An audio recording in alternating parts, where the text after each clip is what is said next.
with, with the course of political science. Also, I enrolled in Tilwalker program, taught me how to mentor inmates who were at risk of committing suicide.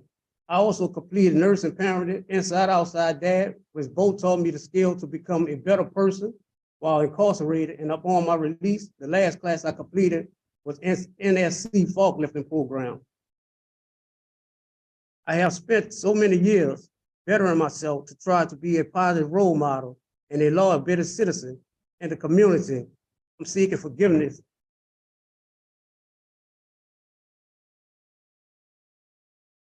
All right, thank you, sir. Daigle? Can we move the microphone a little closer to it? It's breaking up a little bit. There we go. Thank you, Parole Committee, for giving Mr. Randall this opportunity today. There are a couple of points I want to highlight in consideration of his parole. First, Mr. Randall will not be a threat to the public safety. Last write-up was 3 years ago, so he's been compliant with institutional rules. He also has a low Tiger score, and additionally, he's held several jobs that demonstrate his trustworthiness, responsibility, and empathetic character as being a tier walker, a healthcare orderly, as well as a cook in the kitchen. My second reason is Mr. Randall has taken the necessary steps to rehabilitate himself in developing and maintaining life skills that he uses today and will continue to use if granted parole. He's taken several classes at the Bible College and passed with high grades. He's taking anger management, 100 hours of pre-release, nurturing parent, 12-step chemical dependency program, Boys to Men, and then he recently just got his forklift certification, which is something he's really proud of. Third, Mr. Randall has taken full responsibility for his actions. He recognized his wrongdoings and the circumstances and the environment that kind of helped contribute to him partaking in criminal behavior, and he's developed skills that he will never choose criminal behavior ever again. Lastly, Mr. Randall has a strong reentry program.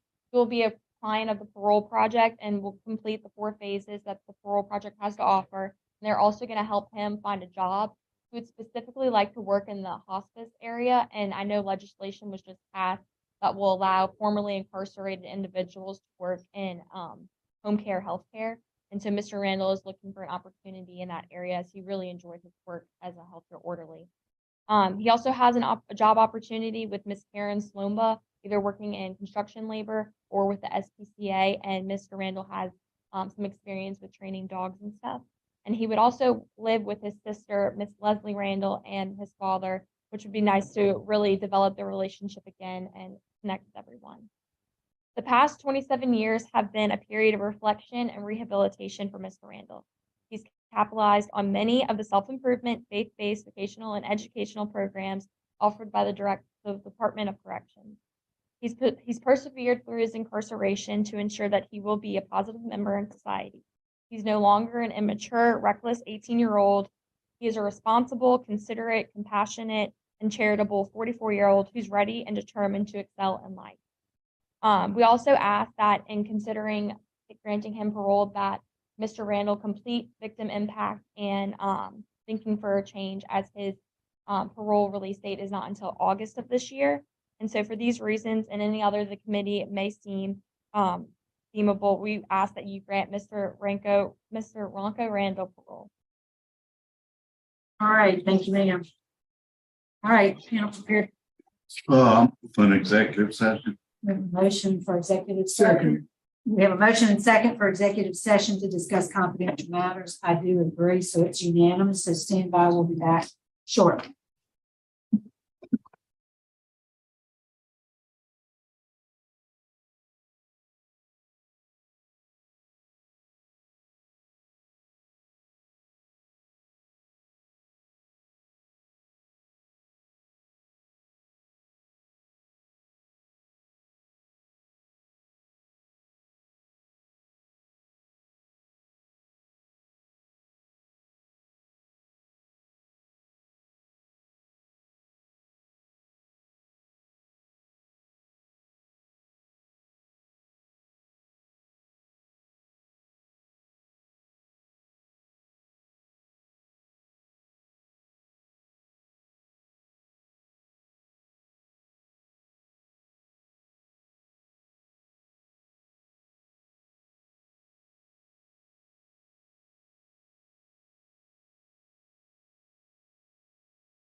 Okay, we're back in regular session and Mr. Freeman will be voting first.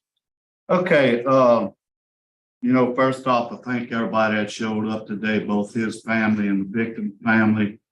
I can see where this offense has really affected the victims. And hopefully one day there'll be closure. But Mr. Randall has served 27 years in jail. Mr. Randall's done pretty well in jail. I appreciate his tear walking. And some of the other things that he's done for his prison community.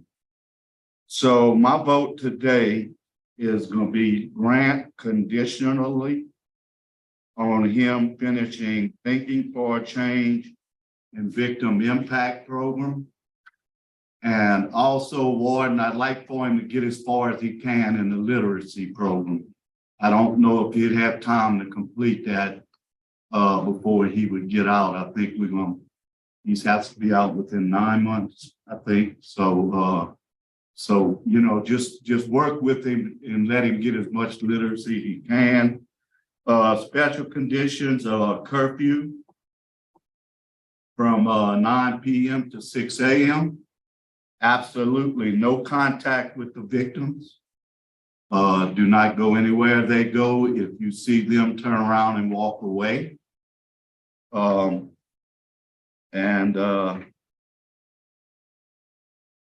That's it. So that's my vote. Mr. Rushing? Mr. Randall, I'm in agreement with Mr. Freeman.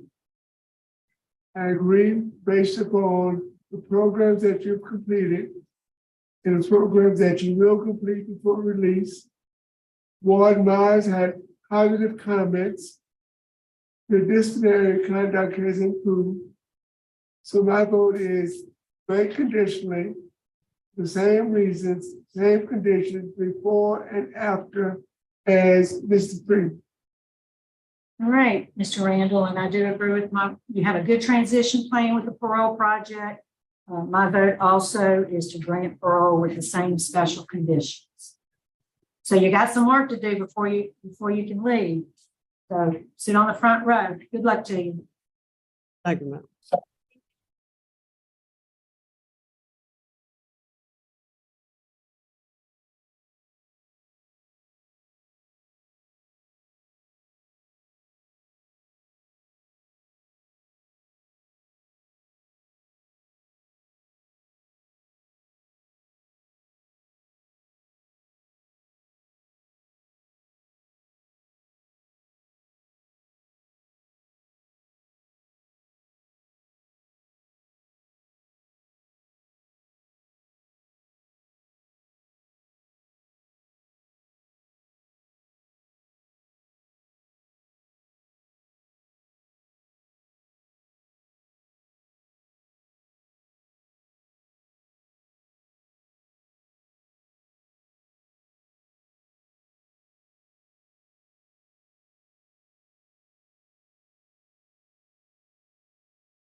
All right, Mr. Henry. Good morning. Sir, would you introduce yourself? Tell us your name and your DOC number. Name is David Henry, 81516. All right, Mr. Henry. My name is Cheryl Renazza. Seated to my left is Mr. Roche, and to my right is Mr. Freeman. I'm going to read some information into the record and we'll get started with our parole interview. So, Mr. Henry, you are classified as a 6th felony offender. You're currently serving a 15-year sentence as a habitual offender for distribution of cocaine. You have a recent sentencing date in February of 2023 to the 15-year sentence. Your parole eligibility date was February 27th, 2023. Your adjusted good time date is March 18, 24. Your full term date is October 14th of 2024. Does that sound right to you? Yes, ma'am. So you were originally sentenced to 50 years, but in February of this year, you were resentenced to the 15 years. That Yes, was a ma'am. big break for you, wasn't it? Good for you. How old are you, sir? 66.